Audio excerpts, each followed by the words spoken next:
The following program was made possible thanks to the generous support of our Kickstarter backers, and by I've Got to Run, now available on Wii U.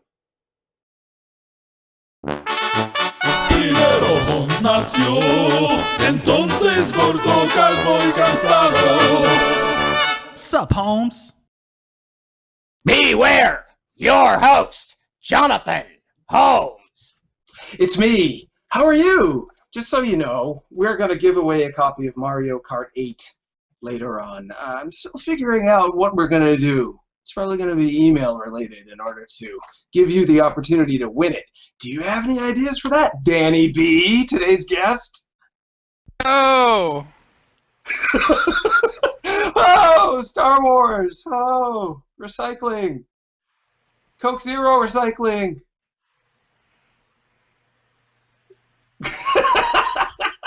Oh, you're talking about me. Yeah, this is real, man. This is live. It's live television. I'm not fucking with you. I literally woke up just like 10 minutes ago. That is fantastic. Thank you for being willing to be on the show. A lot of people would have wussed out, would have pussed out, canceled, said no. I got this. I don't need you. I should have bought some of that stuff, but my local grocery store closed. I was so bummed out. But I do have a Mario Kart that I can give away. I don't have fish oil, but I've got something that you can oil slick people with a blooper. So it's almost as good. Most of those words weren't English. Yeah, I know. It's how I talk, unfortunately, for the viewers. Danny B, people may not know who you are. You are a guy I've known, sorta, for years. I've always loved you. I heard your music before I met you in real life. We first met in real life at PAX when you were working on the music for Super Meat Boy. And you were in an interview with me. It was a dream come true. Are you still there, Danny? Oh, there you are. You're back in. I'm like taking my morning pills and shit, and hearing you regale me with stories of our origin when we made babies. Yeah, that's what internet talk shows are all about. People who don't know, you are a composer of video game music, amongst other things. And you're also, I was most excited to see, finally, Danny B's face and persona being expressed in full motion video in a new video game called Roundabout, about limousines. Yeah, that was pretty fucking weird. And like the best part about that, dude, is we went to go do that, and they dressed me up in these fucking weird suspenders and flags and all this shit. And I go to the dressing room, and I leave the dressing room, so I close the door behind me. The door was locked, so all my shit was locked in the dressing room for like an hour. So like, partially why I was being a fake Canadian was because I had no other choice. Because that's all the garb you had? Well, my civilian clothes was locked away. Well, for people who don't know, what is Roundabout, and what is your involvement with it? You're not doing the music on it, which I thought was funny. Yeah, it's game by Dan Teasdale, who is ex Harmonix, I think. This shit kind of all. Did he do that Monkeys game? I think he did that cool Monkeys game. I'm gonna say yes, but I actually don't know. Yeah, I know. We're both in the same boat on that. Yeah. I met him through Dean Tate, who I did Captain Bubble Not Through, and who I'm doing Captain Forever remix with. They're both from Australia, and then they went to Boston. Now they're here, and it's fucking stupid. Like, who cares what the story is? But like, he hits me up for music. I'm like, man, I got shit to do. Sorry, I can't do it. But then he was just like, hey, do you want to be in my full motion video game thing? And I'm like, yeah, sure. And I went down to Seattle, and he dressed me up like a Swede and a Canadian. Did he tell you to talk? Do you have a speaking role? Yeah, and I make out with a corgi. Do you do a Canadian accent? Oh yeah. You look excited about this. Did you play any FMV games growing up? Is it something you had any affection for? Let's see. So everyone played, I think, was it Rebel Assault? Star Wars? I didn't, but I know about it. It looked cool. Well, then you're dumb. I know. But that was just the one that was the first big one I remember. There was one with Rob Schneider. Yeah. Hear it, whatever that one. There was the one where he kept getting punched in the face, and I thought it was hilarious. But no, then there was mostly the Command and Conquer cutscenes. Were all huge for me, like the opening to Red Alert, where the guy goes back in time and warps Hitler out of time. Oh yeah. It was an intense time. Ja, the Hitler is gerade die nächste stay. Ja, nächste stay. How much better? No. Yeah, it's all there. You remember the music too. Chief Lieutenant to hate. I'm gonna segue into music because you started musicking, and that's You're like my cue to like roll welcome, that. But to finish up there, I'm in the FMV thing for his game, which is like this hilarious. You're like a spinning limousine that just runs people over and shit. It's like I don't know if they want this comparison, but like it seems kind of crazy taxi-ish, where you like get fares and you move them around and stuff. But like, it's ridiculous, and so they just put me in the back of this car and kind of let me do what I do. So you play a guy who, there's a limousine driver, if I remember correctly, an actress. Is that right? Yeah. And Giorgio! Yeah, beautiful. Giorgio! And you see you and her interact, and then it'll cut to kind of a top-down view of a limousine that just can flip, and it like goes up on buildings and whatnot, roundabout. Yeah. Is this correct? It's pretty wild, man. Yeah. I didn't know much about it going in, and I think they did that on purpose. Like they didn't tell me what was going on beforehand. They didn't give me a script or anything. So just like they put me in the back of this car and they're just like, read this shit. And like probably most of it was just me. Not most. A lot of it was just me. Like improv seems like a very excessive term because it seems like I actually have real skills at this. I just fucked around and they filmed it. Well, that's how a lot of the best things get done. I don't know if you've seen House, the late 70s Japanese horror film. I thought of a different House. What do you say? Oh, are you thinking of the one with the guy from The Greatest American Hero? He's got big curly hair? I'm thinking of another House. Ah, Third House? What's the house you're thinking about? I've blacked out. What are we talking about? You started making music. Whoa, shit. For Am I on games. Am I on the internet? Is this the internet? You're up. Are you in there? Yeah, you're a guy. You're famous. They asked you to do the music for the game, and then you're like, can't do it, booked. And they were like, but you are so famous, we want you to just visually be in our game. Like you're a desirable face. A desirable face you are. On the internet. Go on.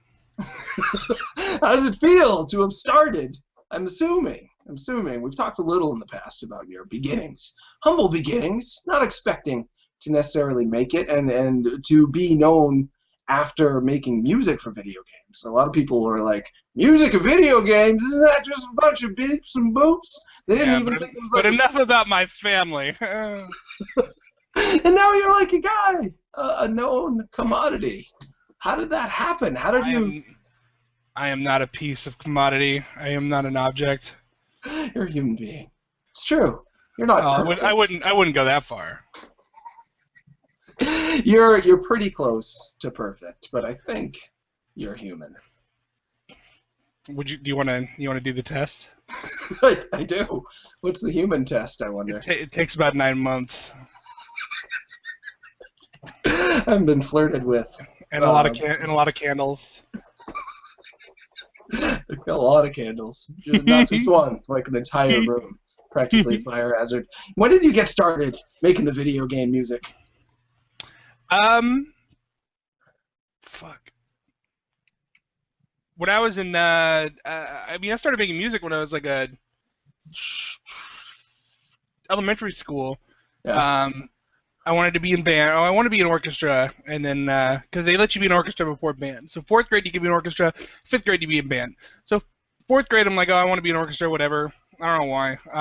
Just nerd from the start, I guess. And like, like okay, like, and I wanted to play the cello. Like I didn't want to play this little fucking thing. Like I want to play the cello. And for some reason, whatever, cartoons were on or something. Fucking, I probably got distracted, didn't do it. So 5th grade, they're like, okay, you can be a band then. I'm like, all right, okay. So I had to make the decision between the snare drum and the tuba, and I chose snare drum. But motherfuckers, I get in there and the percussion, they don't give me snare drum, they give me glockenspiel, right?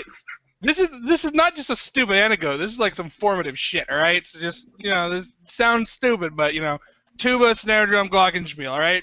Remember this. For those who don't know, can you quickly describe what the glockenspiel even is? The glockenspiel, otherwise known as the orchestra bells, are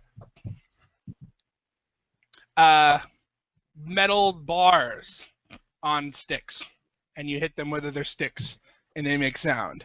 And glockenspiel is German for fun and sounding fun, and they gave me the glockenspiel, and they gave me sheet music, and it was Good King Wenceslas, just some stupid and at home, I was really into computers too, and we had this 486 computer with Windows 3.1 or some shit, and it had Cakewalk on there. And I realized that like the music on the sheet music was the same as you're getting like the fucking real origin story, not just like how'd you get the game music. This is like fucking spider bite shit.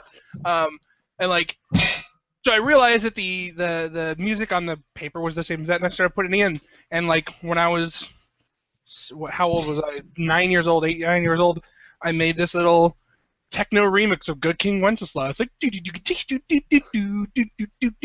like with gunshots as like the snare, like like in MIDI it was like you had the sound effects, you had like gunshot and helicopter and X-ray beam or whatever, and so I did that, and like that fucking set it off to where like I got this thing called Guitar Pro where you could do stuff with guitar tablature and just MIDI, like computer MIDI, like the idea that a computer you could just put it in like a font. And you could change those sounds and say, okay, well, this is the melody and stuff, but now it's a trumpet. Like, that was fucking amazing to me at, like, a super early age. And from there, I got into video game remixes because I found OC Remix, Overclocked Remix. And I just, for a couple of years, I listened to those remixes all the time, and I tried to get on there.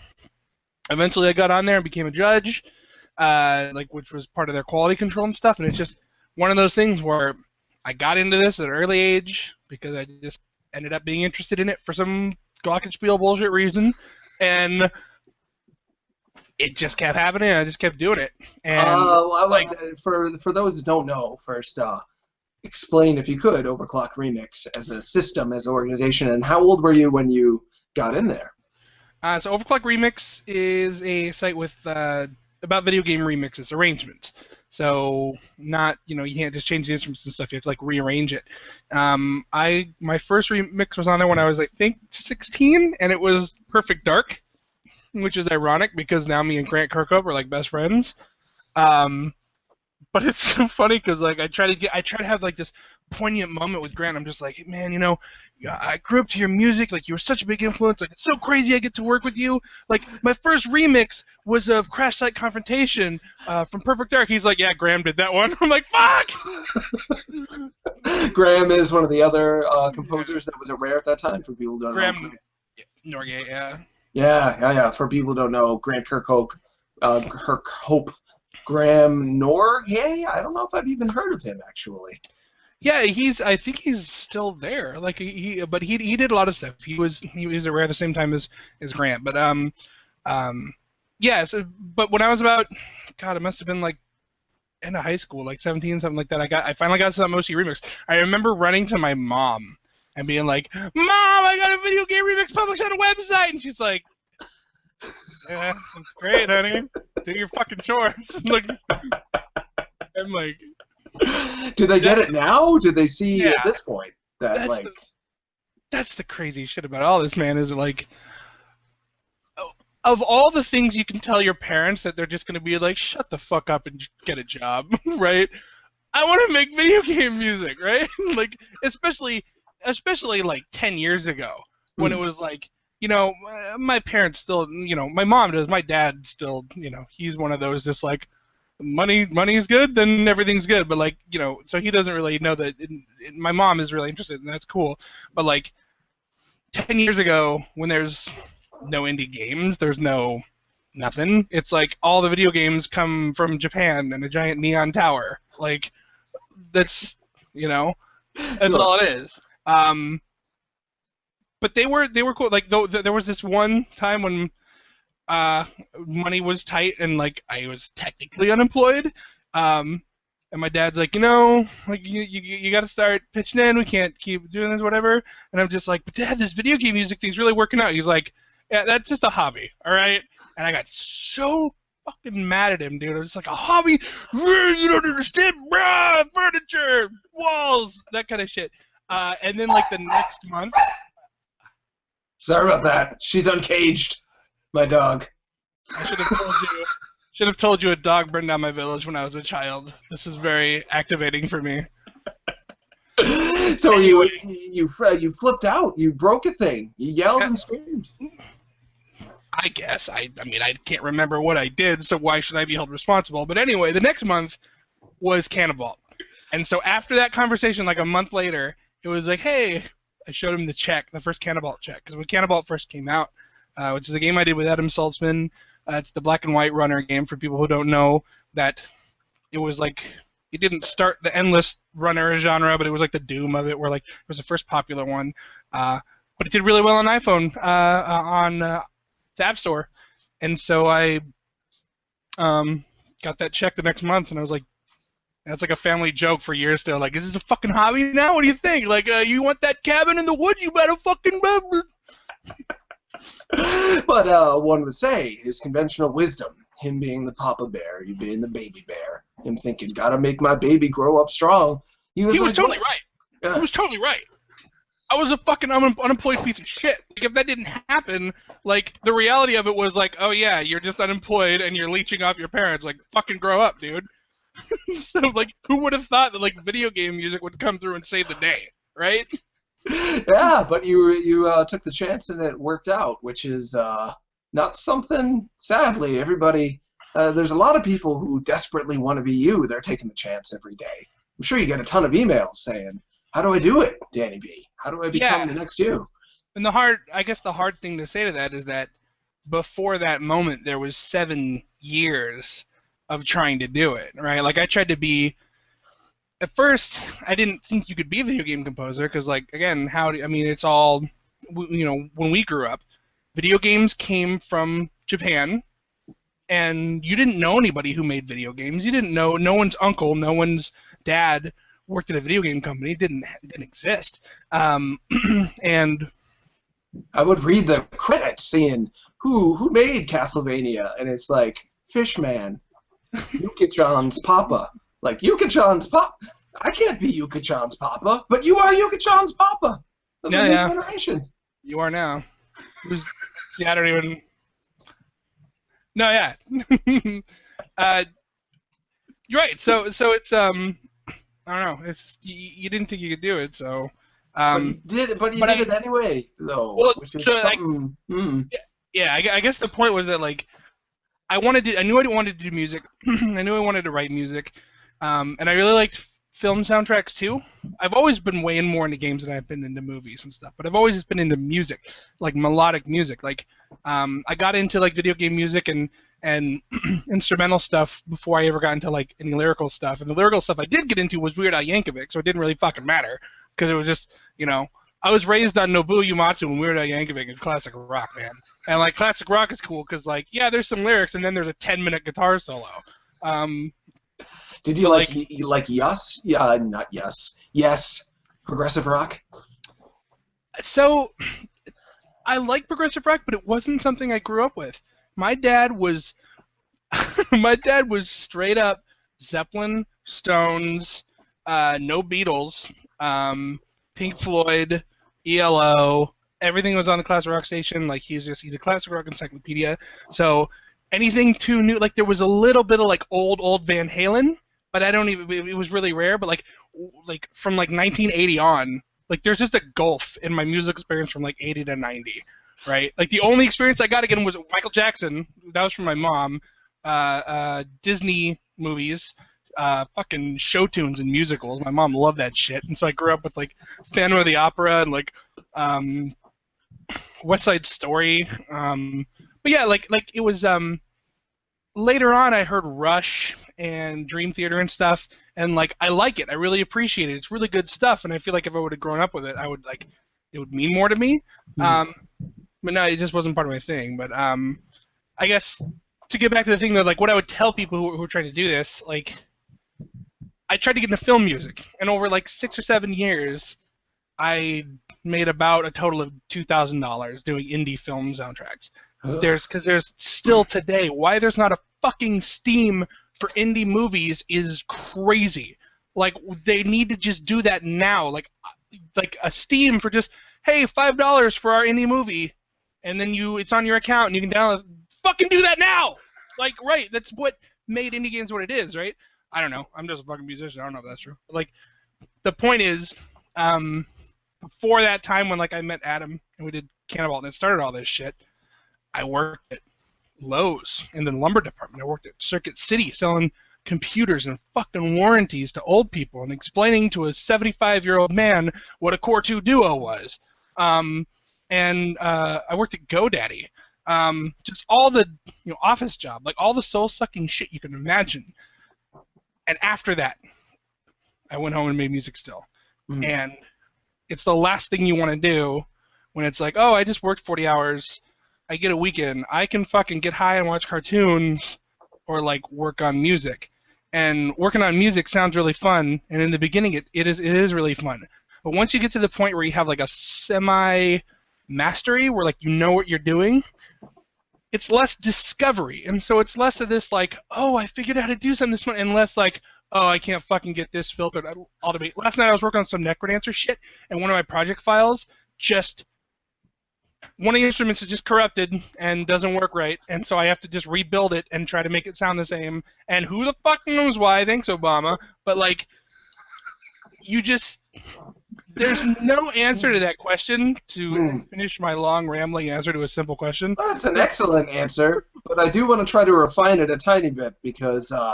there's just no answer other than you just keep doing it. You know what I mean? However, there's a detail in there. When you're doing it, how much do you think you applied the... I've got to do what it's going to take to make it, guys. I'm going to shake that booty. And how much of you was like, fuck it, it's all about me. I don't even care. It's about the music and what I want. Because that's a balance that a lot of people struggle with. They think, should I be... Because if I've got a full-time job, I don't want to have to, like, cater to what I think is going to sell. I'm just going to make whatever I want. But I don't know if that...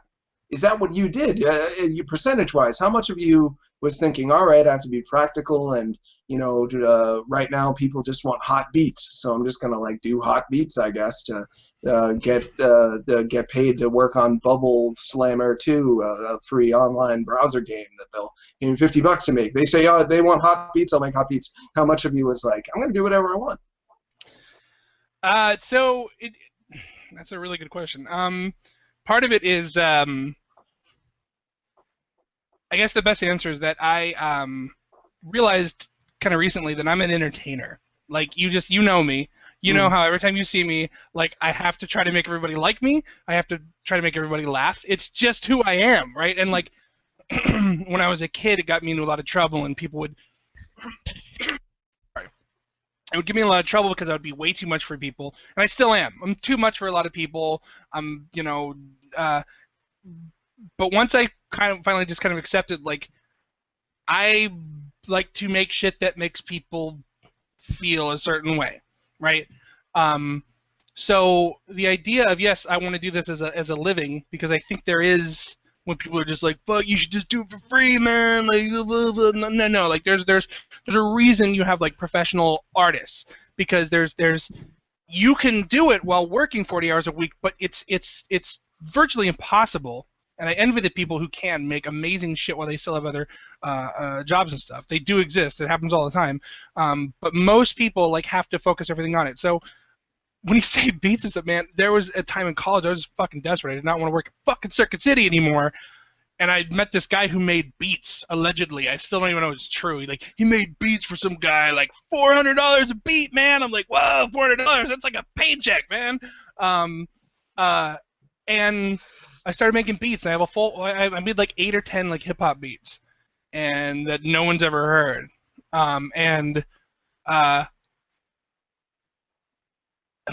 It's a Did you get the $400 per beat? No, I never gave it to him. When I was at Circuit City, I shit you not, dude. This is a good damn. When I was at Circuit City, man, this fucking caricature porn producer, like thin mustache, like the sunglasses on the head, the shiny shirt, came in and we just started talking. I'm like, and I was always like, hey, so what do you do? What do you do? He's like, I make porn. And I'm like, hey, what a coincidence. I make music. I was trying to like give me something to it. And then I got his card and shit, and I was going to make porn music. And I went home, and I fucking made porn music with my buddy. And there's, I showed it on Jason Man vs. Games show one time. It's super just like panning into somebody ramming somebody else kind of shit. Just, but I did it, and I don't, and even at the time did not have any reservations morally or whatsoever about porn and all that kind of stuff. But I didn't send it to him because I didn't want to do it. I didn't want to make porn music. And so I guess that answers the question in that, do I do it for the money or what? It's probably both, but there's definitely limits. And if they came to me and said, hey, do you want to do Call of Duty 12? And you get this whole orchestra, we want you to do like a Bill Brown, Hans Zimmer, crazy kind of shit. Yes. Fuck yes. Right? Like I'm not really like super into Call of Duty or whatever, and like I know there's a lot of feelings people have about that stuff, but like I thought Call of Duty, like Modern Warfare 1 and 2, I thought they were fun, they were good. The music was really cool. It was like that part in 2 where you're like going through with Washington or whatever, and it's like the Hans Zimmer is a fucking one-trick pony, but it's a really fucking good trick, right? And like the tear-jerking starts happening and stuff. Like the ability to do that and like that spectacle and the melodrama, absolutely. That it pays a lot, that's cool too, I guess. It's always a balance, and I think everybody in my position or any position like this is going to have that balance. And, Well, without meaning to, you've painted a picture of a human being, who has a lot of integrity. You're not showing it off, but you're simply stating the facts. You could have got money for making the beats and the porn music, and you were like, that isn't enough. That's not what it's about for me. You wanted to make something that you thought was an honest representation of who you are, and latching on to something which, I mean, you have nothing against pornography, I'm sure, but you're not someone who is pornography. I appreciate that, but I probably also just got high and forgot. And then this is my justified memory to make me like a hero. Like, I decided for art to say no to porn, but it's like, no, you're really high.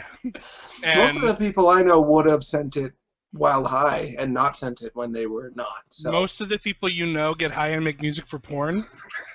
They would if they could, but they're not.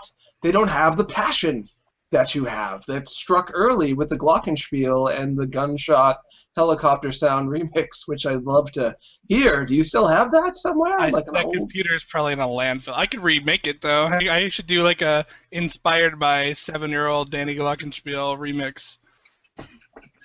It was literally just transcribing Good King's Wenceslas over.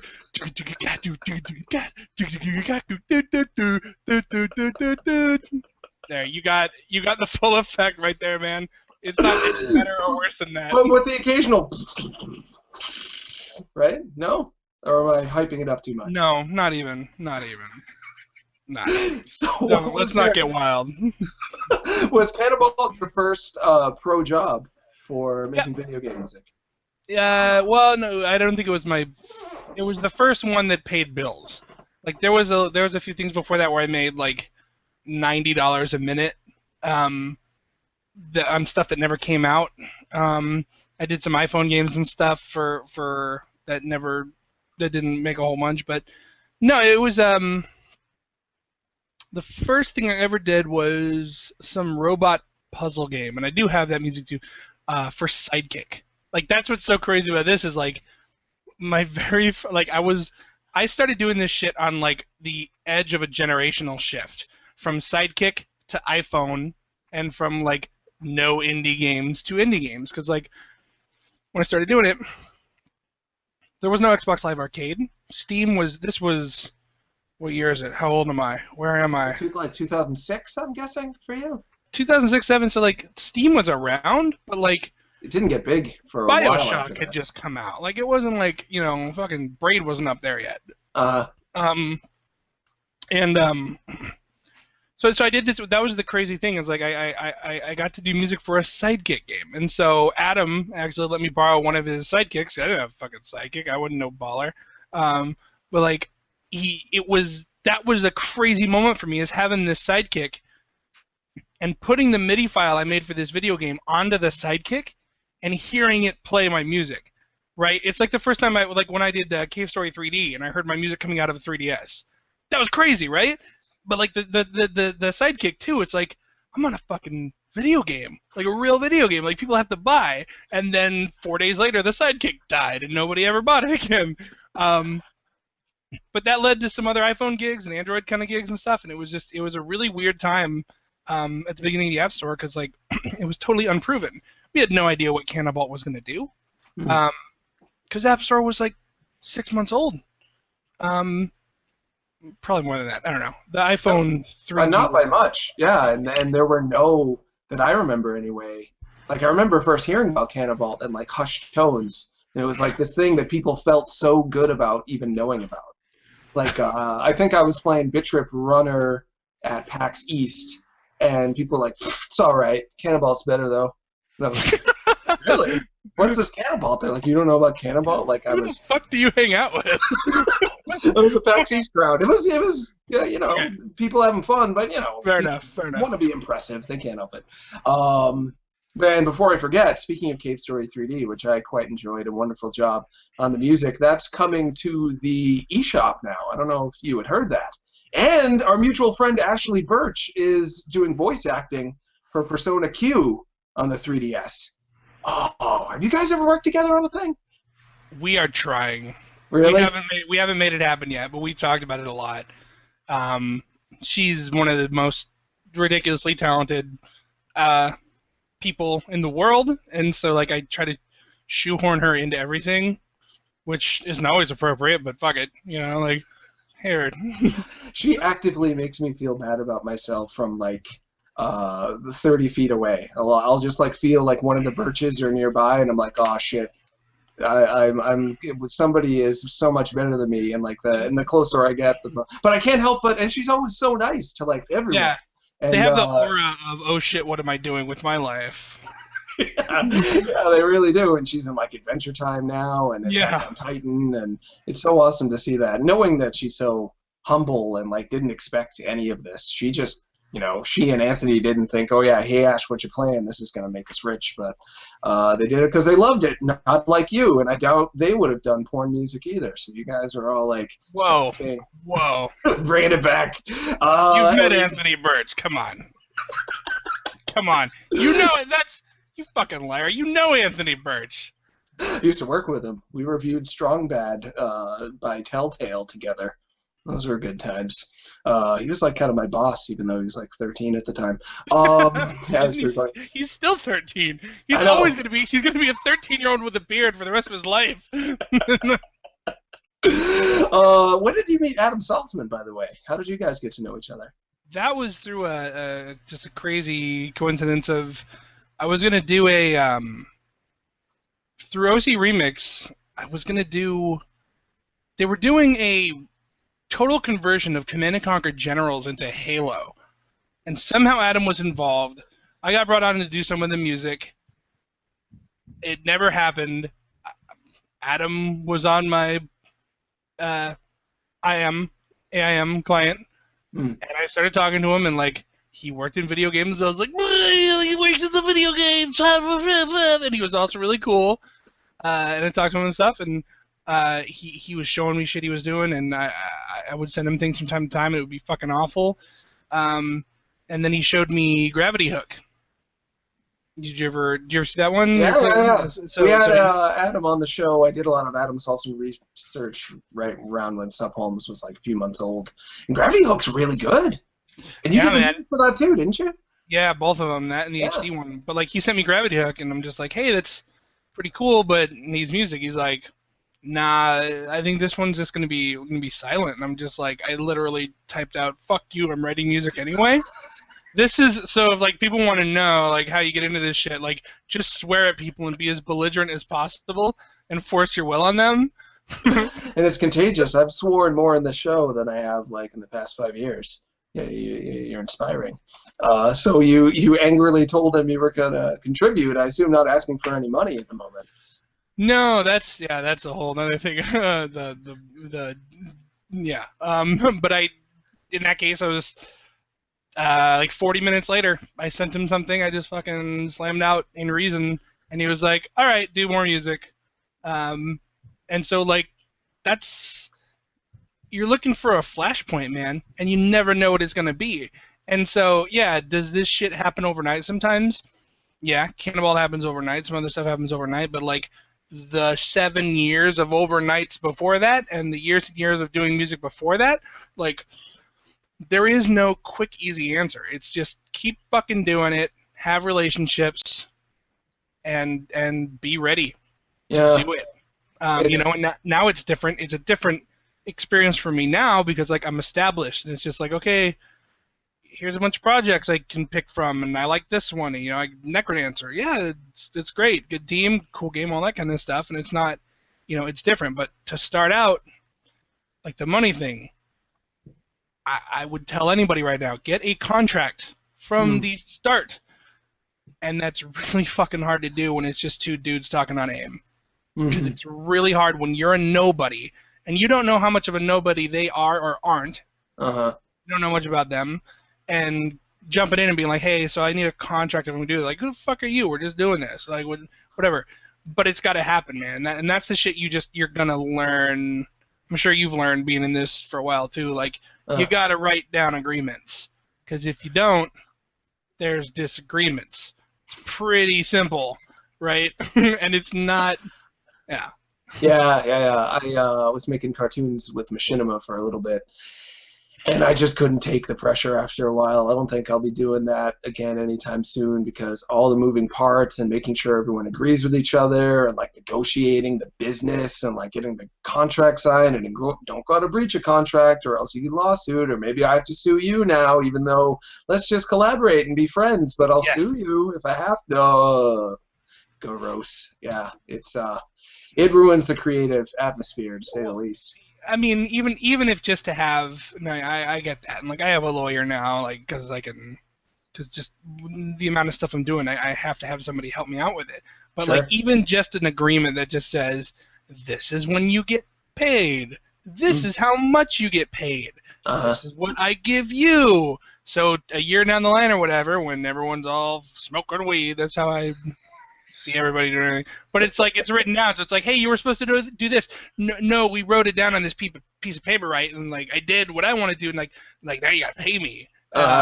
So and it's not just like, no, that's not what it was. You have to go through chat logs and shit. Like no, it's written down. So yeah, the legalese shit, like I still don't know what fucking indemnity means, but it's in contracts all the time, so I imagine it's important. I think it's like carpe diem, like seize the day or something. So it's like YOLO for contracts? It's great that you haven't had to get too mixed up in that stuff. So now you're at a point where you're picking and choosing the projects you make. Do you ever have to take on a project, and this is a weird question, because if you answer it by saying yes, then people are going to be so curious about which game you feel this way about, but do you ever take on a project where you're like, I don't really want to do this. This is like work. but I've got to do it because X, Y reason, money, making people happy, being friends with somebody, doing favors, whatnot. Does that ever come up? Yeah, but I'm not going to tell you which one it was. Was it could you tell me if it was because work had dried up at that point and you're like, I got to take something, or you're just like, I like this guy and, I don't want to make him cry, so charity. Less on the video game side of stuff. Like, some of the films I did were pretty bad. And they were for very little money and stuff. So there were times when there was just like, there were directors that were just like, they thought they were fucking Stanley Kubrick, and they were Carrot Top. They weren't even like directors, right? Like, I couldn't think of a good director that was like shitty because I don't really watch a lot of movies. So I just thought of somebody universally reviled who wasn't even a director. They were like the Carrot Top of directors. If he were to direct, I'm sure it would be like. What if he's awesome? What if Carrot Top is just like a fucking yes. What if he's like? What if like Stanley Kubrick's spirit weaseled into that fucking afro? Carrot Top of his, those props, those props he uses, prop comic. Oh, my cat's coming. Wow, all my animals are suddenly like charging at me. Do you live in a menagerie? Kind of. I live in a sort of a zoo, and they totally dominate the house. What I was going to say before, though, let's see if I can remember this properly. So much action and distraction. You were trying to get me to expose the shitty projects I've done. I think where I was actually the whole time trying to get to was I've totally lost it. Bummer. Hopefully it'll come back to it later. In the meantime, we should review some of the games you have done. Because there are people who may, sadly, have never heard any of your music before. And we've already talked about a couple, Cannonballs. And why would we cater to the ignorant? We need to educate and show the people what you can do. Did you just Bill Cosby on me? You did it earlier. You are infectious. You were Cosbying earlier when you were talking about being excited about Adam Saltzman. Was I? Yeah, you remember Sean Lucky Show. Was that? Am I subconsciously Cosbying and I don't even know it? Yeah, you are, and it's been proven and recorded for posterity. I think the first games I heard of were that he worked on with Edmund Macmillan. People should definitely check out those games, Edmund, and did he work on his games before Team Meat was formed? Am I remembering that right? Yeah, we did some of the Flash games and stuff, the Meat Boy, Gray Matter, Spewer, all that stuff. Yeah, those are great games. The soundtrack, people want to just grab a Danny B song to listen to right now to get a sense of the kind of energy this guy can put out, if you couldn't tell already from listening to him talk for an hour. The Hell music in Super Meat Boy, still just like... But when you go to the dark world, like if I'm like, I have no motivation, I'm depressed, I'm tired, whatever, I'm feeling bad about myself, I'm just like, I need dark world, click, yeah. And I'm like, yeah, I can do whatever. That's not the dark world one. You just sang the light world one. If you do your fucking research, I've been hearing that a lot show today. is it?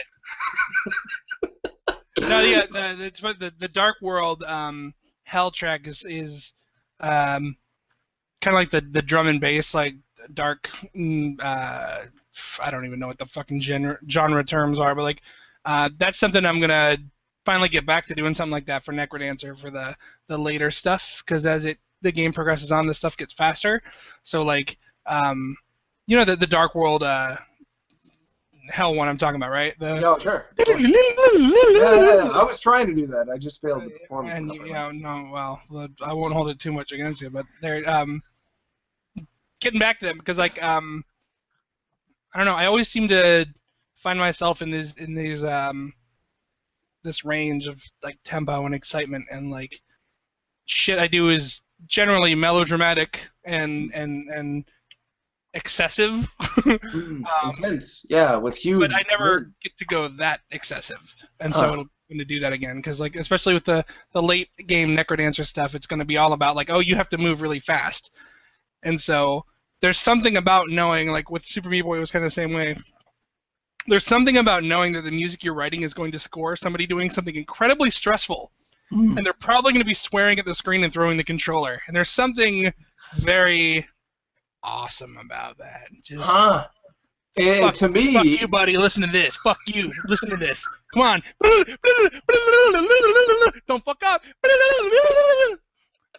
slowly getting larger. For me, those are the games that it's most important. That and like Katamari games, which are just like really repetitive, but cute and quirky. Without the music there, you would feel like, okay, I get the idea and quit pretty early. But the games that challenge you, you need the music to energize you, motivate you, make you feel cared about, make you feel like something still exciting is happening, so you don't just notice that you're sucking at this game and give up. Like, if Mega Man 2 didn't have amazing music, I probably never would have beat it. Super Meat Boy didn't have amazing music, I probably never would have beat it. So I'm glad that you are able to inject that much energy into that. And I can't forget to describe Crypt of the Necrodancer, because sadly, not everybody has heard of that either. It is a video game. It's a procedurally generated dungeon crawler. Is that correct? Rhythm-based roguelike. Yeah. And you can play with keyboard, the build I have, keyboard, or you can play with the DDR dance mat. So each time you move left, right, up, or down, and I think attacking is just bumping into dudes. Am I remembering that right? Yeah, it's all positional. It's all the best way I can explain it is like every enemy kind of has its own dance, right? Like so the green slimes, spoiler, they don't do anything. They don't move. So like you go out to them and you fucking kill them. End of slime. Hitting into them, hitting the right arrow on the beat, so you bump into them as the music's yeah. Yep. Just moving into them, and it's at the beginning you only have a weapon that only hits adjacent vertical or horizontal squares.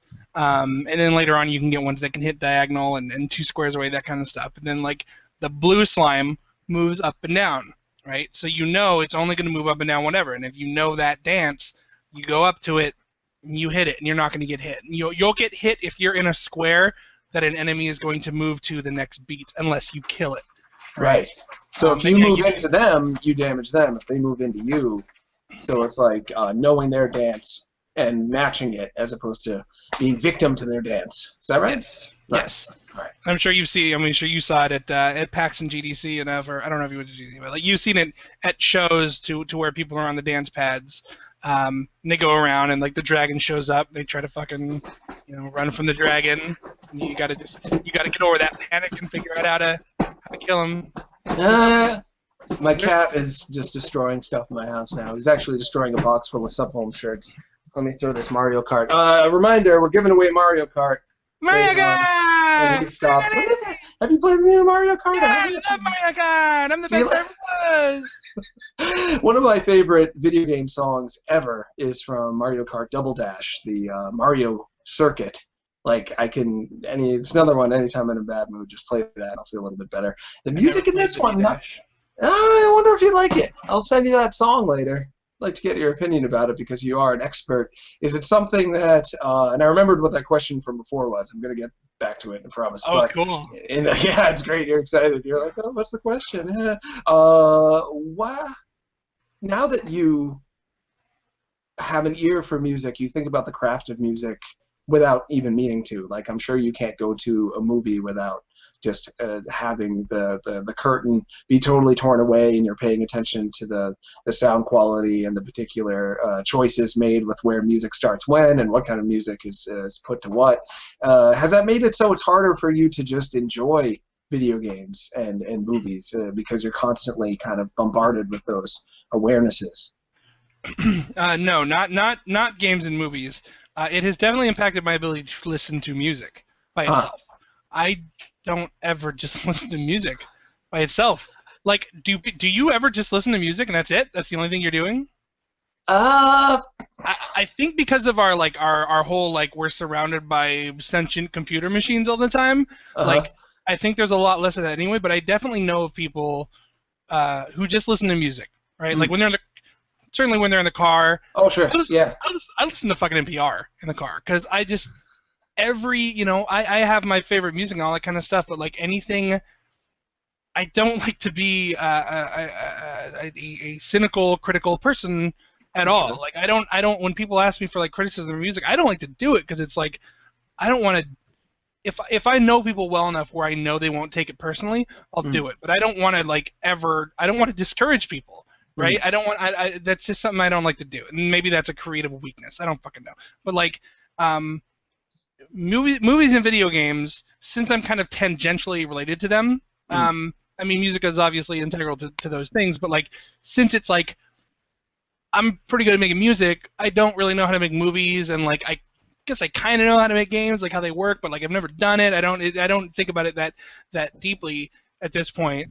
No, I've and I can still even enjoy music in games. It's just when music's by itself that I have the problem. Obviously, if there's games that have like music that doesn't really do what I think it should, which it sounded like you were saying you didn't really like the music in Mario Kart 8. I don't hate it, but it doesn't. But it's not crazy like Super Mario Kart or. Mario Kart is another series where you're going to hit some frustration, and it's not necessarily going to feel like you're good at the game sometimes, even when you are good at it. So unless the music is constantly being like, it doesn't matter, buddy, come on, let's just goof off, then sometimes I'll feel like, yeah, you know, I'm not excited by just the horns, not excited by being pressed by the orchestra. Right. So I mean, that's what I would say about Mario Kart 8 is like, I think it's great music. Is it great video game music? Right? So it's like, it's super. This is the highest quality shit they've ever done in a Mario Kart, as far as like production quality. Like, it's obviously real music. It's obviously real players and stuff. Sure. And it's it reminds me of. Did you ever listen to like the imported or import? I didn't import shit. I had YouTube. Like where you, but like and like Napster and shit. But like when they would do like remix albums of like Final Fantasy or Chrono Trigger or any of these kind of albums, and it was just like crazy Japanese jazz bands, right? Where they just fucking noodle for 10 minutes, right? Like, and it's cool and it's impressive, but it's like there's about 30 seconds of awesome in here and 10 seconds of somebody doing God knows what on a fucking keyboard, like or a jazz flute, right? Sure. Like, it's cool. That's kind of the impression I got of like Mario Kart 8. It's like there's a core of like the music level. What's it called? Music Town, Music Land, or whatever. Where you. Oh yeah. That is fucking awesome. Yeah, that one's good. Most of them, like, and the Rainbow Road one is good because it's Rainbow Road and it can't not be awesome.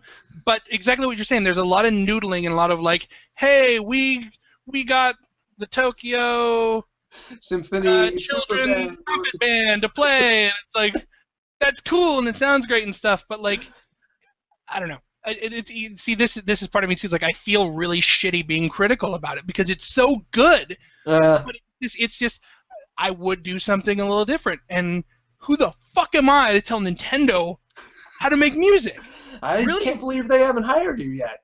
If they would do well to, assuming you'd take the job. And the thing about those dollar bills, and I'll show up any day. You know. Thing about criticism, in my opinion, when done well, when done humbly, when done constructively, it's just about your compatibility with the thing. Like, if I'm going on a date with a woman, and I know that somebody else would think that she's very attractive and interesting, but I don't feel badly in, you know, at least in my own mind and tactfully when I'm having to break it off, saying, here's the reasons why we're not compatible. You know, this is the way my brain works. This is what I'm interested in. This is the way your brain works. This is what you're interested in. What you're interested in a Mario Kart experience, the soundtrack for Mario Kart 8 isn't as good as past Mario Karts. I'm not being mean. It's just when you review games, it's the same way. It's an interactive experience about you and the game. And if you don't fit together well, that doesn't mean it's a bad game. It just means that it wasn't a good fit for you. Does that make you feel better? So, well, that's the trick, right? That's the no to answer that question. But the trick is that everything you're saying is logical and acceptable. And I'm a very logical, empirical, scientific person. I accept the scientific method as being the best way of deriving understanding and meaning and of the world. And I think it's a very efficient and effective way to gather information. But when you're talking about creative shit, none of it matters. And that's been a real challenge to me because ever since I was a kid, the first thing I ever wanted to be was a scientist because I wanted to make a potion to turn me into the Tanuki suit for Mario 3. My mom probably has me like scrawling pictures of like, I want to be a dinosaur. I will invent a potion to turn me into a dinosaur or the Tanuki suit or fucking whatever the flavor of the week was. But like, the what you're saying there of like the whole like, man, girls, man, fucking relationships. Don't even get me fucking started, man. Like, trying to logically explain why you don't like somebody. I'm just gonna run away. How about I just run away instead? That's the thing. You don't want to be destructive whatsoever, and you know that human beings, when we create a thing, we feel as though that thing is an extension of ourselves. I was in Tokyo with Dale North, which was a great time. You probably know Dale. He was in the One-Ups. Oh, yeah. He's composed music. He's the editor-in-chief of Destructor. He's a heck of a guy. Dale was like... Dale. I know Dale. Fuck you. I know Dale better than you. You probably do. You've probably known him since the 2000s. I've only known him since 2007 or so when it would start for Destructoid. Anyway, we're sitting in a bus, and I'm like, Dale, you're really good at music, and you can like review video games. Have you ever reviewed music? And he was like, hell no. I was like, why not? He's like, that shit's mean. I don't want to be mean. When somebody tells you that they don't like your music, it really feels like they just told you you're a worthless piece of shit. Same for me. Same for me, man. I can criticize video games. I can't. It's hard to criticize music, and it's just. I think what it comes down to is again, I'm fully ready to accept it as being like a creative weakness, but it is more important to me to do no harm, and if possible, do make people feel better. And there's no way to sound this without sounding super fucking self-absorbed, like a Jesus complex or something. But like, it's true. Just, I want to not make people feel worse. I fail at it all the time. Like, I'm sure I'm an asshole all the time. I definitely am. I sure am. Sure. It's the benefit of giving somebody super constructive advice at the expense of not doing it in a way that is positive. I am not willing to take that risk most of the time. If I know somebody super well, if I've been working with someone like Grant, which is fucking crazy because I grew up listening to Grant's, like Grant is like a huge reason why I do this. Well, like when we were working on Desktop Dungeons and shit, you know, we'll have conversations, and I know Grant has the thickest skin around, and he does shit all the time, and just like if you give him criticism, he's like, okay, whatever, either fuck off, you're wrong, or like I'll fix it. And like me and Grant have such a good relationship at this point where we can do that. It takes a lot of trust for me to be able to get to that point, because if some person I just met or just hits me up is just like, hey, can you review my music? Can you give me criticism stuff? I can't do it, man, because I would never want to be the one who like discouraged somebody from doing it and fuck that up for them, because I know how much it fucking hurts when you're getting started and stuff. So yeah, is that the correct way to do it? Is there a correct way to do it? I don't know. But I would rather give encouraging, positive feedback and let people find their own way than tear people down when they don't need it. Right? It's so I don't know if that's a weakness or not. You have criticized yourself for not criticizing people. It's been an amazing sight to behold. What a fantastic episode this is. Every episode of Sup Holmes is equally good, except this one, which is the best. We've got 27 minutes. We have a few questions. I have a question that I meant to ask earlier. This is the one you've been waiting for, everyone. When it comes to how you are treated, how people approach you for a job, potential client, do you feel like there's still a lot of like, well, the music doesn't really matter, we just got to hire somebody to do a thing for a video game because all video games have music, right? Compared to film, compared to just in general, where do you think that stands these days for the way the composer is treated? A lot of composers I know early, they're like, I get no respect at all. I'm told, you know, to just make something that sounds like Mario Brothers, and that's it. Right. So, I mean, I at this point, I can smell that pretty easy, and I kind of just steer clear. It's definitely still a thing. There are certainly developers out there that music is a checkbox. They need it. They don't want it. Right. I don't even feel qualified to say whether it's how widespread that is. It doesn't seem that widespread. It seems like most people who get into making video games who aren't doing it for, you know, a giant company that have shareholders. Sure. Most of them love games enough to also appreciate music. Some of them just don't give a shit, and it sucks and it's too bad, and they seem like they give a shit, and they say that they do, but then like when it comes down to it, and you start talking about things you could do, they're not. They don't really care. They just want you to get it done and shut up and take as money as possible. That sounds incredibly cynical, and I hate it. And I don't like to whatever, but like, I guess what I would say to that is, all you have to do is just not work with those people. Like if they want to do it, right? I mean, it sounds right. Shitty, but it's like if you find yourself being propositioned by a developer who clearly just wants to check, and you have the opportunity to say no, and you don't need it, if you're starting out, you might have to, and that sucks, but you just, every job sucks sometime. My job sucks sometime. Like, sure. It's amazing. I still can't believe I get to do this, but, like, it's not always awesome. So you if you need it, you got to pay rent, you got to do it. You do it, put your head down, get it done. You got something else in your portfolio, move on. Sure.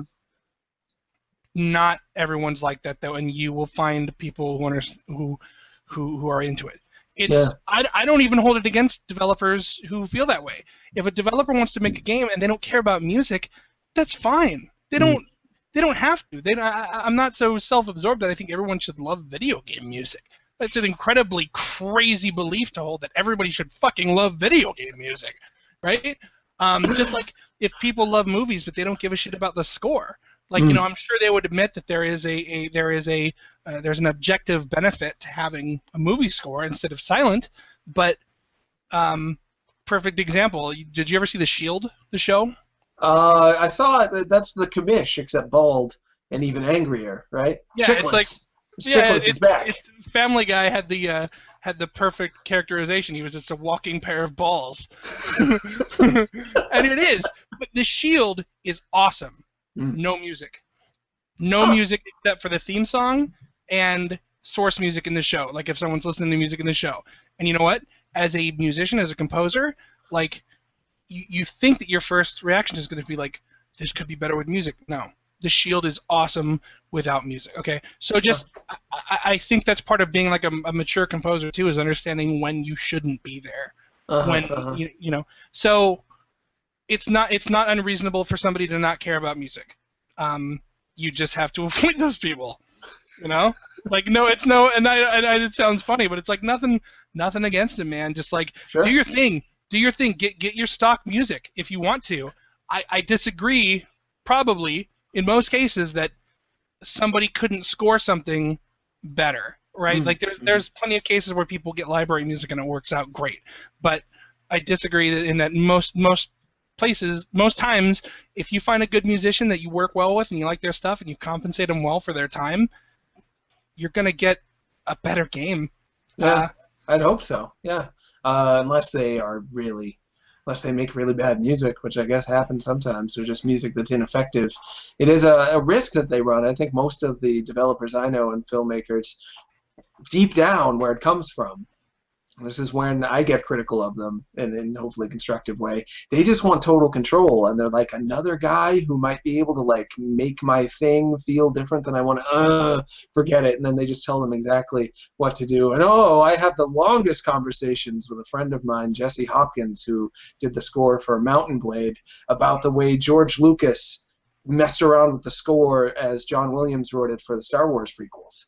Like, he just was like, I want total control, so he would throw in music that was supposed to be for, like, a bunch of soldiers walking, for Anakin just, like, looking at Padme, being like, she's cute. It's like, and he's just like, there was a bird in it? Don't mind me. Yeah. So there's a spectrum there, right? I think there's a spectrum between total control freak and what is just as bad, which is just do whatever you want. Whatever. So I don't know about just as bad, but it's at this point I feel like I would prefer just do what you want over the control freak stuff. But one is not. I don't think one is objectively better than the other. The person making the game knows better than you what it should sound like, at least at the outset. They're obviously bringing you in for your expertise and your experience doing this kind of stuff, and I will pick my battles, and I will say, in this case, if this is what you're trying to do, this is what I think would work better. But if they want it to feel a certain way, and you didn't hit it, you know, you have to recalibrate to that. I mean, I've had some devs just be fucking like mean about it, and just sometimes when you write music, man, you find a rabbit hole and you go down it, and you're just like, I don't know how this is gonna be received, but here it is. And like some devs just, again, I don't mean to be cynical. So most of the time, people are just like, hey, you know, actually, this isn't what I was looking for. Can we try this? And there's always jokes about how like devs don't speak music language. They say like, hey, can you make that more epic? Can you make that more heroic? But that's the thing, man. And like you understand, you get to know them as a person, and you have conversations with them, and you hear them talk about it, and hear how they feel about it, and then you just apply that to what you're doing. But you know, as long as there's an atmosphere where you can fuck up, and it's a good thing, because all it does is, okay, if this track is way off, show me where it's off, and I can triangulate back to where we should be. Sure. And it's a good thing. So this track, you know, it might not be on there. It might be on the extra cuts soundtrack or whatever. But like, it's at least use it as a data point to plot back again the scientific method again. So no, it's absolutely accurate to have a person who, you know, in terms of the power dynamic, one person is in the end going to have the final say, but you then have the opportunity to experiment in that and are hopefully supported in experimenting, so you can come up with stuff that you never knew you would make. I assume when you're making music, you don't sit down and think, oh, I know exactly what's going to happen, and I'm just going to follow the blueprint in my brain. You get in there, and you have to be open and optimistic and curious about what you're going to be able to do, which I meant to add earlier. Sounds like your whole attitude towards this music thing as a career, you maintained optimism and a curiosity. This is this theme I see over and over with successful people in this industry who had to toil away for years and years. What kept them going is a curiosity and optimism about what they could do and what was going to happen next. And I presume you have to take that on when you're sitting in front of a blank screen and thinking, gotta make the music. Gotta make the donuts. It's definitely, it's more directed now. It's more, it's easier for me now to be like, okay, I need to make the Ice World version of a track about a girl who has to dance on the beat with a pixel aesthetic. Like, you know, you have all these fucking really weird, some games are a little weirder than others, and you have that in mind when you go to it. But yeah, what you set out to do and what you do is not always the same, and it shouldn't always be the same. But you know, the whole optimism discovery thing, I love writing different kinds of music. Like I got to do a bluesy track for Necrodancer. One of the bosses is called like Deep Blues, and it's like a chess match, and it's so it's like the pun is fucking Ryan Clark. Fucking Ryan Clark loves the puns, man. Just loves them. You're watching this, Ryan? Fuck, man. Anyway, so in this game where it's mostly like dance music and stuff, and it's been super fun to like nail down this, like, okay, so it's retro video game music, but it's like dancey, and then it's like kind of creepy. Like, it's really cool to like nail all that shit down. But to be able to just like, okay, I'm gonna do blues now. Cool. And then one of them was like Latin. Oh, I get to do like Latin, and I get to use I took Latin percussion for a few years. Like, I know how that shit works, and like to be able to use it and like actually do proper Latin rhythms and shit. Like, it's really fun. And then one of them was death metal, right? And so like just being able to do all this different shit, that's where the discovery comes from, is in like the diversification of that kind of stuff. You know, when I do just typical Danny B, you know what I do, like the chip rockish metalish kind of stuff, whatever. It's fun, it's awesome, but like that's like my main thrust, if you will. And so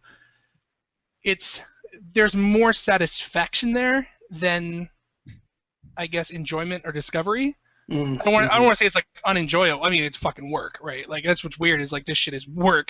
But there's definitely, you have to mix it up, because if I just did Meat Boy music over and over again, and when people say shit sounds like Meat Boy, it's like, what? Yeah, but maybe Meat Boy sounds like me, because that's how I've been making shit forever.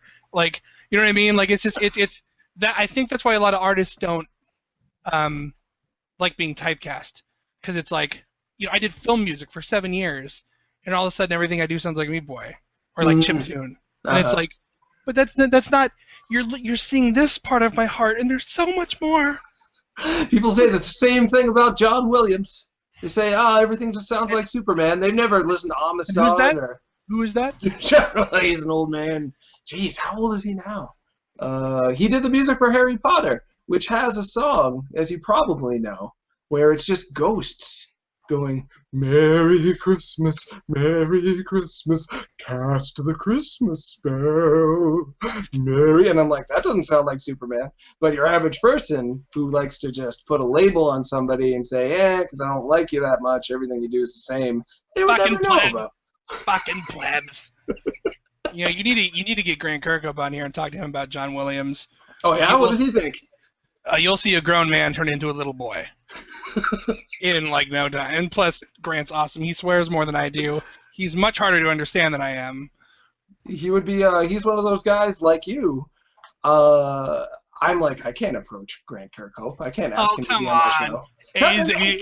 He made the freaking. He's a kitten. He's a pretty little kitten. I pet him and he purrs. You know what I mean?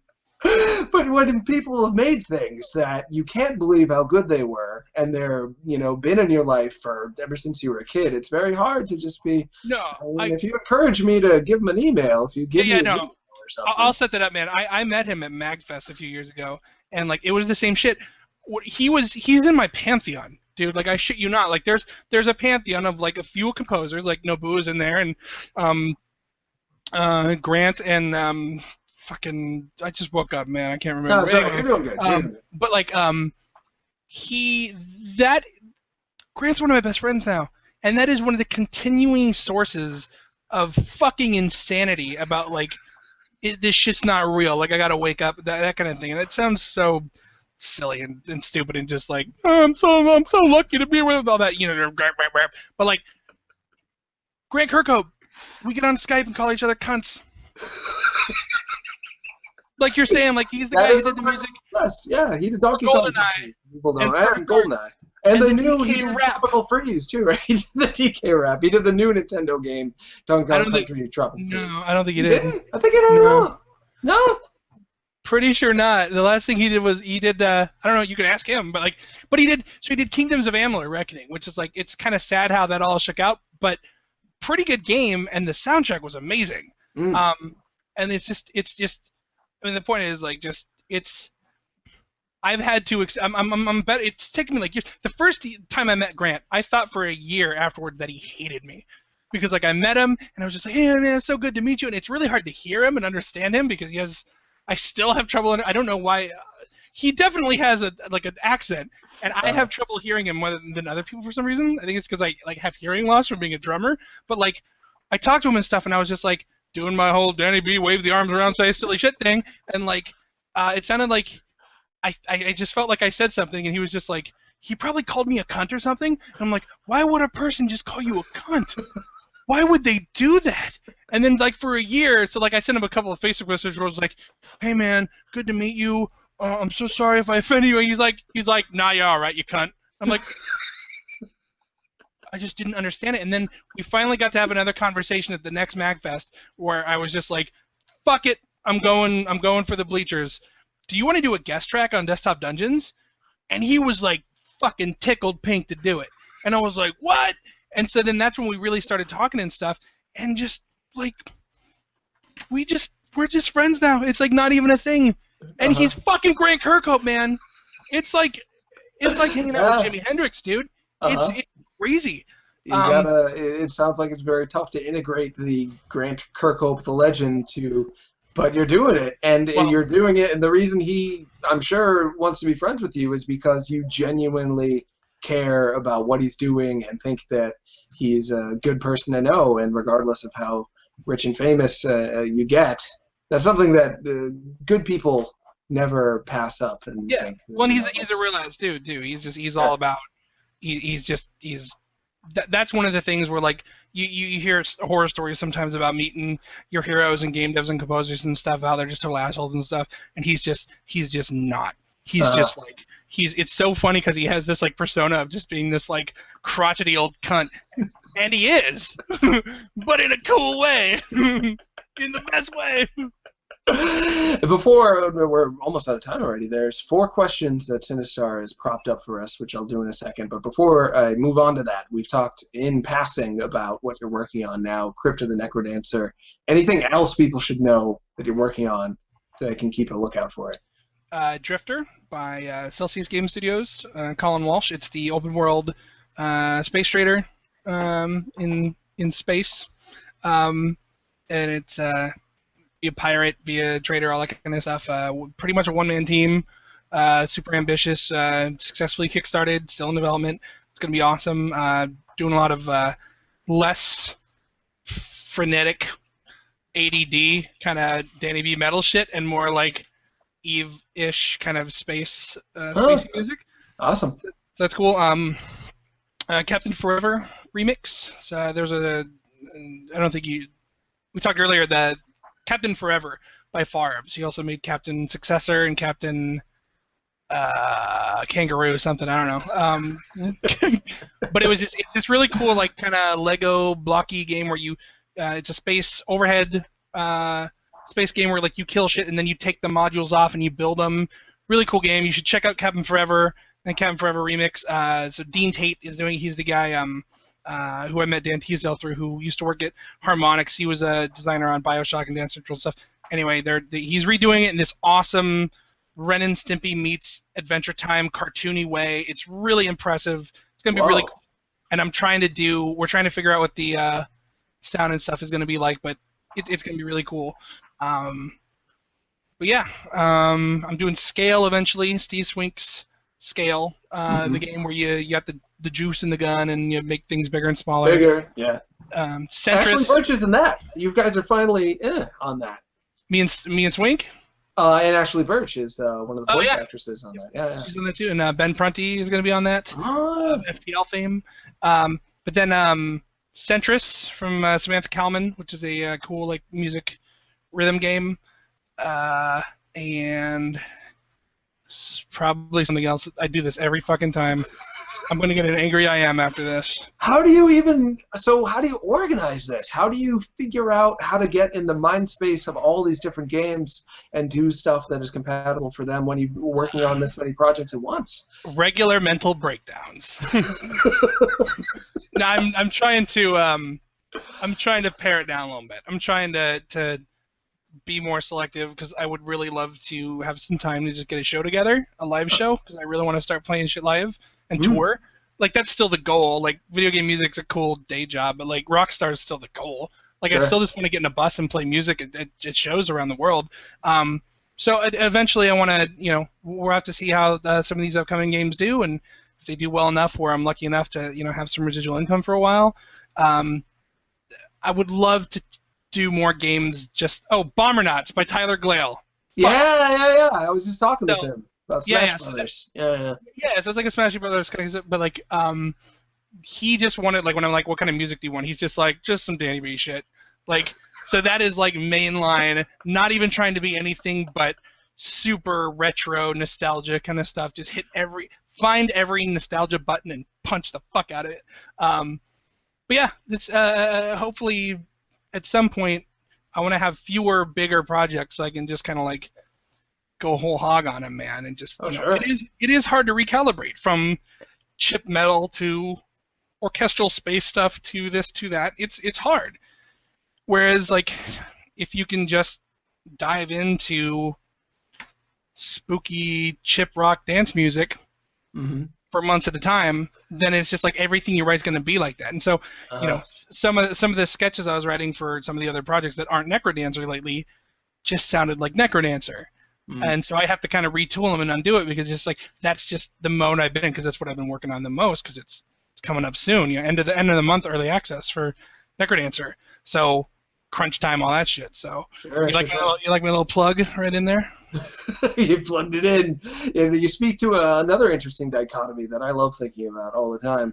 We seek comfort naturally. Like, your comfortable state of being is just doing Danny B shit, as you put it.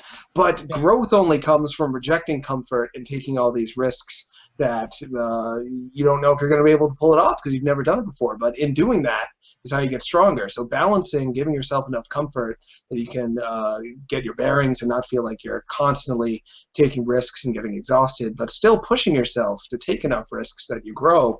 It's a big part of being a success, I would guess. And before I do, did I do it right?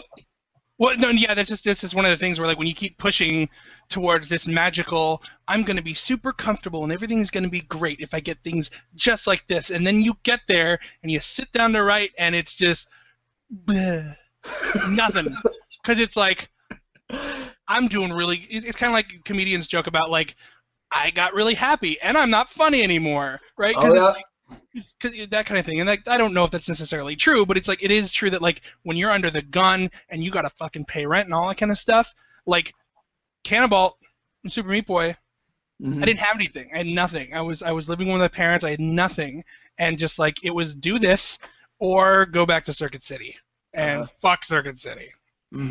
That anxiety, not comfortable, but it can be turned into excitement that can cause you to create great things. Sounds like. You redirect that shit. You redirect the bad emotions into fuel.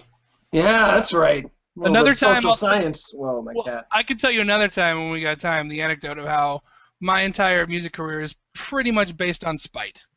How somebody said something once that made me feel very spiteful, and I decided, fuck you, I'm going to be the best musician ever, and that fueled me for years to where I am today. You were just playing the glockenspiel. Where in? There was another life, man. There was another life.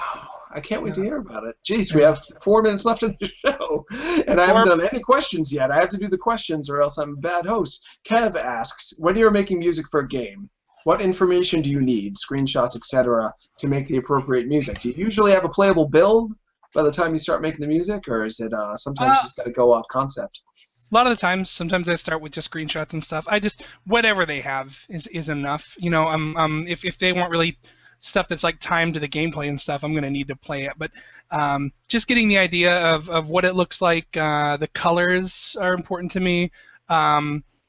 Really basic shit. It's kind of one of those, just the more I can look at and get in the mood, the intangible shit. You know, there's only so much you could plan it out, and the more they can give me, the better. But sometimes ain't got much, and sometimes I have. You know, Necrodancer was pretty playable from the get-go. Awesome. Huh. Do you generally have a preference? Like, do you feel like it's going to be less difficult if you have a game instead of just a screenshot? Yeah. I mean, it's having the game, like, because you got to feel the game, right? Like, Desktop Dungeons, it was different because it's not like a timed game. It's like Minesweepers, essentially. Sure. So you have as much time as you want to do every turn, so there's no pace. Right? There's literally no pace. And so in that case, I didn't get to play that game very much until later on, but it didn't matter because it's like, this is a situation you're in, score it. And one of them was Troll in A minor. One of the tracks was about a troll being under a bridge and you have to fight him and stuff. And I just thought of Peter and the Wolf that my mom used to play when I was a kid. And I got myself in this whole like whimsical fantasy vibe and just did it. And since I didn't have to, you know, I just had to make like a 3-minute loop, and it didn't have to time to anything. I just went fucking hog wild and made my Peter and the Wolf. So. Awesome. People should listen for that one. Tuka Stephenson asks, what are your favorite tracks you have produced? I was just going to ask that. And what was the most fun project you have worked on and why? That's tough. You don't want to pick favorites, but you can pick one of the funnest that makes you feel less guilty about it. Well, so I mean, there are weirdly. You're right. You don't want to pick favorites, but like there are some time to time. You typed so it went mute for a second. Yeah, okay. That's right. I just wanted to pull it. But there are some tracks that like you do and you're just like, oh wow, I really, really like that one for some reason. There was a game I did called Glorg with Martin Jonassen, who went on to make Rimmed Capsule, called Mursa, because when I was naming these, I can just link it to you. I don't know where that's gonna go, but like. Oh, look at that! So Glorg, it's called Mursa, and like what I did was like I made these tracks, and I'm just like, you know what, man, I don't know what to call them. So can you just give me 3 random Swedish words? And so one of them is like meat, one of them's fire, and one of them's like whatever, and they all had to have umlauts in them because Sweden. But Mursa from Glorg, it's like one of those where I just listen to it. I'm just like, where did that come from? Like, that's great. Also, if you go to dbsoundworks.com, my super old, up-to-date site that says Super Meat Boy is coming out for Xbox Live Arcade soon. The first song that plays there is called The Teaching Robot. It's really old, but it's like, I really like that one. And then more recently, the Troll in A minor one. Like, I keep coming back to that. That's one of those where I listen to that and I'm just like, it was, and a lot of the desktop dungeon stuff, dude, was, I had a vision in mind and like it executed and I did it. And some of them aren't, but you know, sure. I just feel like Troll in A minor. I listen to it and I'm just like, there's really nothing I would have done differently. Huh. So that's awesome. Such a good feeling to have. People don't always get to have it, unfortunately. Gringo Man. Oh, sorry. Go ahead. Sorry. The most fun project I worked on. All of them.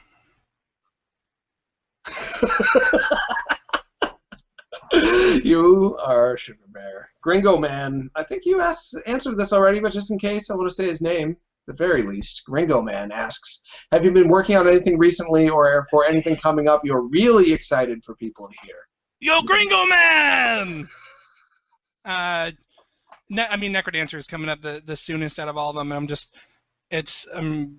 this is going to be interesting because the soundtrack is going to be on early access too, and I don't know if anyone's done that before. So as I finish the soundtrack, it's not done. As I finish it, when the game gets updated, the soundtrack gets updated. The soundtrack, Steam will replace the files and stuff. So people are going to get to hear me write and finish these tracks. Like, none of them are a final mix yet, and so they're going to get to hear the process, and that's going to be interesting. It's kind of terrifying to have people just playing with my underwear, but like, as time goes on, they get to hear it get more and more refined and mixed and all that stuff. So hope people are okay with it. So there's going to be all these like partially finished Necrodancer tracks out in the wild because tons of people are just going to like get them on their iPod and share them with people when it's not done, and so it's going to be fucking madness, dude. That's going to be all over YouTube. You're going to really get to share in the creative process because undoubtedly you're going to get feedback on the stuff as it's coming together, and that might shape the way you look at it and what you want to make. Gary! The Far Side comic strips from your youth. Sometimes that guy's sketches are way more hilarious than his finished product. Like the one about the dogs in court. You got to check out the sketch for that. I'll see if I can email it to you later. Tala Kaya, I think I pronounced his name right. It's one of the Kaya brothers. He made a game that you should all check out called Sleepy Time. It's about being a man who's depressed and masturbating at night. It's a music rhythm game, so you masturbate to the rhythm. And I believe he did all the music, too.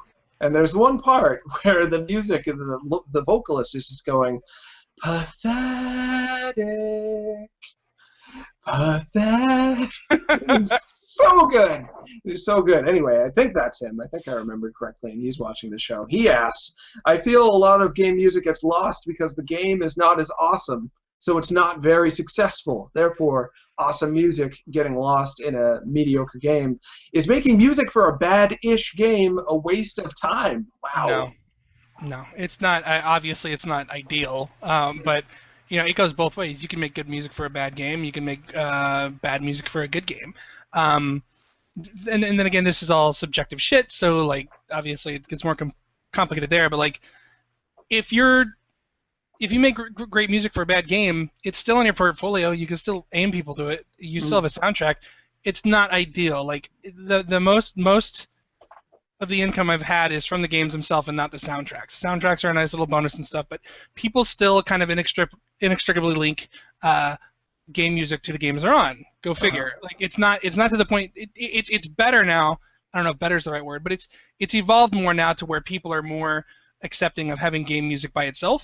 And there are just, how many Twitch casters just play game music exclusively, right? Sure. So them being their own thing and, like, being a way to experience a game without playing it, right? Because if you want to play a game, you have to invest some time into it. Whereas, like, I just want to hear Dark World Hell, right? And get that feeling again, right? It's a way to experience, like, an echo of that game without having to put the time into it.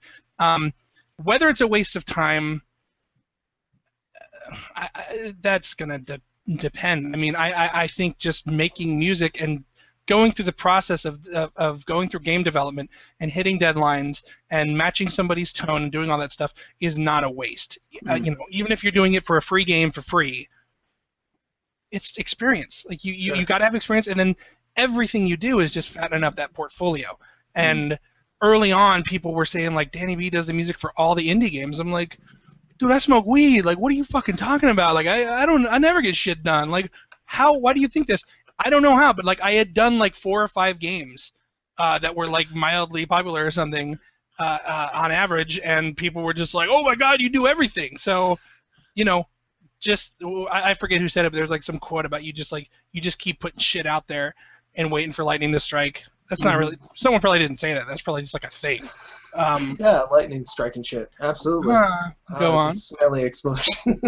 Tell me. We're overtime. I don't want the show. What? No way. Now. I know. No way. We're 5 minutes overtime already. We What? started maybe a tiny bit late, but not really. Extreme duration. It flew by. I didn't even get to. So all right. Why do we have to stop? Who's telling you to stop? Yeah, Is Obama telling you to stop? Sinistar. He's worse than Obama. He's bald and he's scary. Who is this? Even scarier than me. The controller of the show, behind the scenes, arcade icon, Sinistar, is pushing the buttons and making it run. And he's got a title. Is he related to Ristar? No, but he might be related to Mucor from Blasteroids. It's an old thing. So Mario Kart. I'm thinking, yeah. Mario Kart, send me your best video game pitches. I will read one on the air next week, and you got to make it in under 8 sentences. Video game pitches, because the new thing I've been doing, Danny, is pitching games to the people I have on the show, see if they think it's any good. Last week, I pitched a game called Meet the Barking Man's Demands, where a man is just being like, do what I want, kick that butt, fall down, get up, and you've got to like click on the right things while he's yelling at you. It's hard to concentrate when someone's yelling at you. It's kind of a hot new concentrating while people are yelling at you genre that I think is going to pick up, get big. Week before that, it was a game called Baby Don't Die. He plays a baby, try not to die. Week before that, I used to own microwaveyourbaby.com, and then we put up recipes on it. Did you sell the .com? No, I just let it go because the joke wasn't worth $15 a year. So I'll pitch a game to you real quick. I think it should star you now that you're starring in video games. And I wanted to do a reboot of Parappa where he actually like has to meet all these different real life rappers, like Mace would be in it and 50 Cent, and he has to like learn about all the different styles of rap that are popular now, because back in the day when Parappa first came out there wasn't that many popular styles, but now it's like a whole plethora. So talking to Kanye about like ego rap is what it's all about, that sort of thing. But that's not the idea I'm pitching to you today, Danny. I'm pitching an idea I'm saying you could do that like a Yo Gabba Gabba style. Or like if Parappa's like Kanye gets on, it's like, hey Parappa, let's learn about math today. I think it would be big. I think Sony should bring back Parappa and use my idea, but that's something that you couldn't, sadly, at this point make. Okay. The cat's chewing on my computer. That's a weird choice. The game I was going to pitch to you is called Garbage Raft. So it's a game where you get up in the morning and you're just like, fuck it, it's hopeless.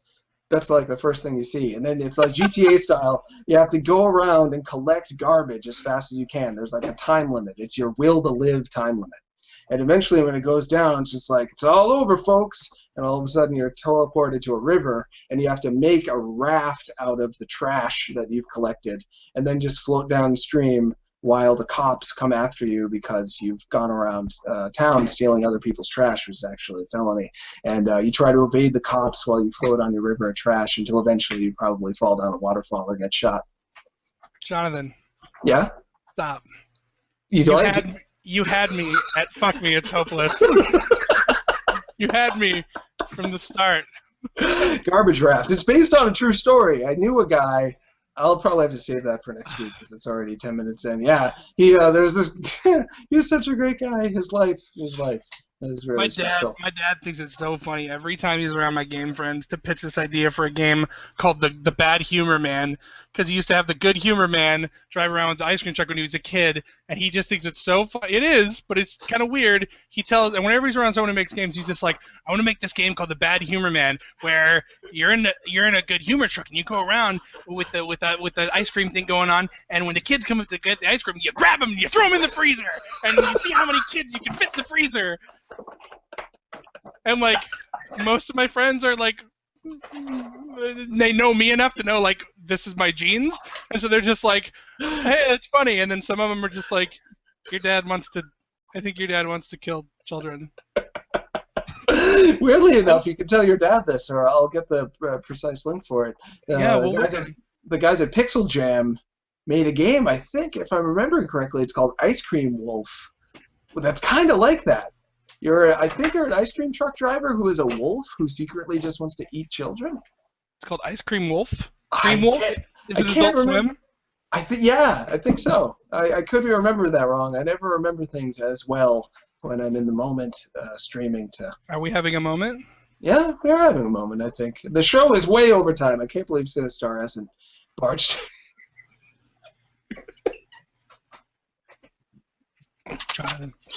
Wait, hey, no, whoa, what are you doing? You got the wrong idea, buddy. Listen. We should end the show, sadly. Oh. Unless, no, we do. We have to do it. I have to also do recordings for people. Sub Holmes is now Kickstarter funded, and I've been doing recordings to thank people, certain backer limits. I meant to ask, if you were watching the show and you had a time-sensitive recording you needed done, email me at jonathan@destructoid.com. That's also where I want your game pitches sent to, jonathan@destructoid.com. If you needed yours time-sensitive, let me know in advance. I've done a bunch of them already, but we haven't sent them out yet. I want to make sure you get that for your birthdays and your anniversaries and whatnot. I've had to, say, Pookie really loves you, schmookums, and my butt is... Yeah, it's fun to talk about my butt to strangers on anniversary messages. Also, thank you to Evan, who sent me from Japan all these Mother 2 keychains. I'll show them on the show next week. They're all far away, or else I'd go get them. And a man who sent me a bunch of comic books. People just send me stuff sometimes for no reason.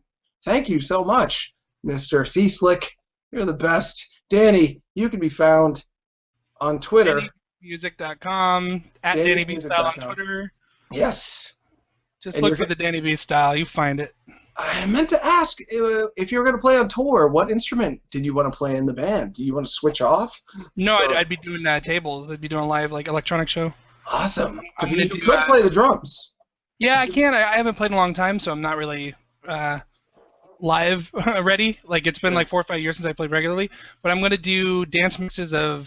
the Necrodance stuff is pretty much all ready to go, but older stuff, Meat Boy Isaac Cannonball, any of that kind of stuff, make dance mixes, EDM kind of stuff, just put together a set, get up there with some tables, and see if I can make it happen, man. Wow. It's exciting. And that's a thing. It is an established thing that people know that they like now. It's not as experimental as it was. People, Anamanaguchi is borderline mainstream. These days. Yeah, that's I'm terrified that no one's gonna come out and watch it, obviously, but give it a shot, man. See if video game music fame translates into the real world. I don't know. Yeah, I think it would. That's exciting. As for me, at Tronauts on Twitter. You can watch the show later on YouTube, youtube.com/SubHolmesShow. It's also on iTunes, Libsyn, just for listening. And thanks so much, everybody, and thank you, Danny B, for being on the show. Thank you, jholmes.com.